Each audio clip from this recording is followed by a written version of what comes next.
নমস্কার বন্ধুরা, অয়ন্তিকা বর্মনের চ্যানেলে আপনাদের স্বাগতম।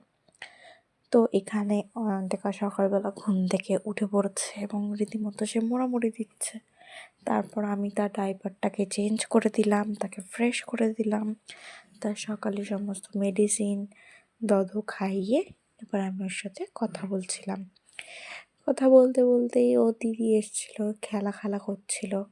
তারপরে এই স্নান করিয়ে ফ্রেশ করিয়ে ওকে শুইয়ে দিয়েছি, আর ওখানে খেলছে। আর তোমরা তো জানোই, বাচ্চারা সবসময় গায়ের থেকে লাথি মেরে ব্ল্যাঙ্কেট সরিয়ে দেয়। ওদের হয়তো শীতই লাগে না, তার জন্যই হয়তো ওরা এরকম করে, জানি না কেন। তারপর এখন অয়ন্তিকা শুয়ে আছে আর ঘ্যান করছে, খেলবে। এই গেমটা ওর প্রিয়। ওর মুখের ওপর ব্ল্যাঙ্কেট চাপা দিয়ে দিতে হবে, তারপর সরাতে হবে, আরও মজা পায় এতে। দেখো দেখো কেমন করে হাসছে, ওর মজা লাগছে। ও এই গেমটা খেলতে খুবই ভালোবাসে। তো এই গেমটা ওর সাথে অনেকক্ষণ খেললাম। খেলার পর তো দুপুর হয়ে গেছে এখন। দুপুরবেলা ও ঘুমোয়নি আজকে। দিয়ে এখন হচ্ছে গিয়ে ট্যাব টেবিয়ে তাকিয়ে আছে। ফোনটাকে আমি যেদিকে নিচ্ছি ও সেই দিকেই তাকিয়ে আছে। দেখো দেখো বন্ধুরা, বাজবা দিতে দিতে আমার মেয়ে আবার ঘুম থেকে উঠে পড়েছে। দিয়ে তো ঘুম থেকে উঠে পড়েছিল। তারপরে ওর দিদি এসছে, ওর দিদি ওর সাথে কথা বলছে আর খেলছে। যাদের যাদের সি সেকশনের ডেলিভারি হয়েছে তারা প্লিজ জানাবে যে সি সেকশনের পরে কি তাদের পেটে ব্যথা করে, পেটে ব্যথা না পিঠে ব্যথা করে কি না। আমার তো ভীষণ পিঠে ব্যথা করে। ইভেন বসে বসে ফিট করাতে করাতে আমার পিঠ পুরো লেগে যায়। জানি না এটা থেকে কবে নিস্তার পাবো।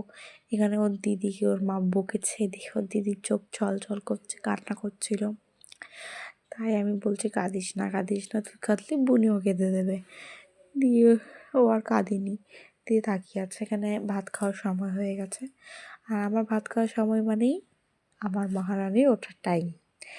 যেই আমাকে ভাতটা বেড়ে দেবে, যে এখানে ভাতের সেট আপ, মানে ভাত খাবো, এখনই ঘুম থেকে উঠে পড়েছে। ও তো আমাকে খেতে দিতে চায় না। মানে সব মায়েরাই জানো যে বাচ্চারা মায়েদের খাওয়ার টাইমেই নয় জেগে যাবে, নয় পটি করবে, নয় হিসু করবে, প্রতিদিন কিছু না কিছু আছেই। তো যখনই আমি খেতে বসি তখনই, তাই কয়েকদিন ধরে ওকে আমি হচ্ছে গিয়ে শুইয়ে ঘরের টিভিটা চালিয়ে দিই। জানি না ঠিক না, তবুও টিভির দিকে তাকিয়ে এবং কীভাবে ও খেলছে। তারপরে ওর দিদিকে ওর মা বকছিল, তাই ওখানে ওর দিদির চোখ চল করছে এবং চুপচাপ বসে পড়েছে।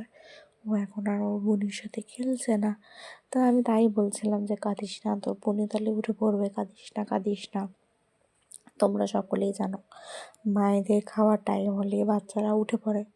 আর এখানে বিকেলবেলা ওকে আমি টাইম দিচ্ছিলাম আমার বুকের ওপর এভাবে শুইয়ে দিয়ে।